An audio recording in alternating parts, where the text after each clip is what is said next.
Lord spoke to Abram in a vision and said to him, "Do not be afraid, Abram, for I will protect you, and your reward will be great."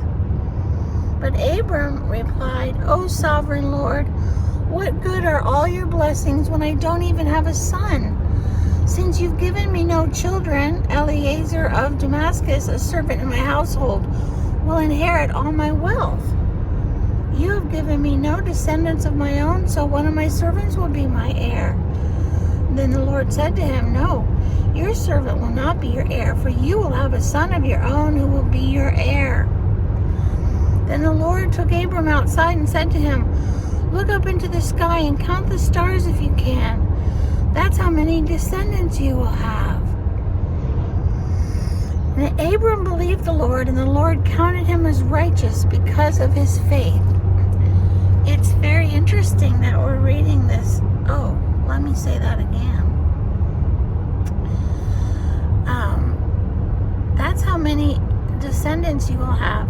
And Abram believed the Lord, and the Lord counted him as righteous because of his faith. That's the same as us today. We are counted righteous because of our faith in Jesus, Yahweh. Hezekiah's listening. Interesting, we're reading this today because it's the Abraham Accords. The peace deal is happening today in the Middle East with Trump and all of that. So it's interesting because it goes back to Genesis, written by Moses 2,000 years ago. The Lord told him, Abram, "I am the Lord who brought you out of Ur of the Chaldeans to give you this land as your possession." They said in Ur there was pagan worship. Abraham was different because he worshipped the one true God, not the pagan gods. But Abram replied, "O sovereign Lord, how can I be sure that I will actually possess it, the land?" The Lord told him, "Bring me a 3-year-old heifer, a 3-year-old female goat, a 3-year-old ram, a turtle dove, and a young pigeon." So Abram presented all these to him and killed them. Then he cut each animal down the middle and laid the halves side by side. He did not, however, cut the birds in half. Some vultures swooped down to eat the carcasses, but Abram chased them away. I don't like the sacrifice system. Without the shedding of blood, there is no remission of sin. That's what the Bible says. I don't like the killing thing. As the sun was going down, Abram fell into a deep sleep, and a terrifying darkness came down over him. And then the Lord said to Abram, "You can be sure that your descendants will be strangers in a foreign land where they will be oppressed as slaves for 400 years.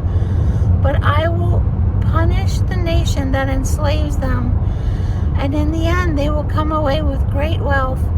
As for you, you will die in peace and be buried at a ripe old age.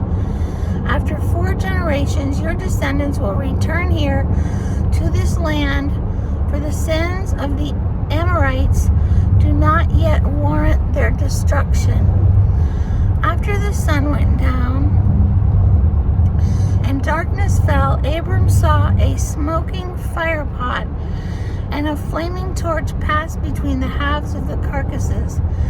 So the Lord made a covenant with Abram that day and said, "I have given this land to your descendants all the way from the border of Egypt to the great Euphrates River, the land now occupied by the Kenites, the Kenizzites, the Cadmonites, the Hittites, the Perizzites, the Rephaites, the Amorites, the Canaanites, the Girgashites, and the Jebusites."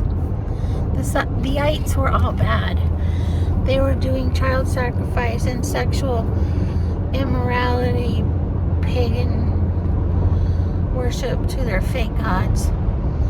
So God said, I want you to have the land and not them.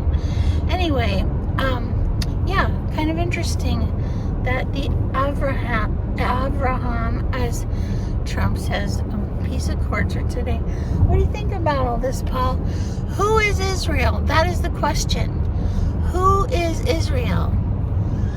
Bible scholars disagree on this. I've been doing some research on it. Got anything to say, Paul? I may not be correct, but I think when he showed him the number of stars in the sky, he said that your descendants will outnumber the stars in the sky. I think he was not just referring to people of Jewish blood, but to people that would come to Christ in the future. Faith. Yes.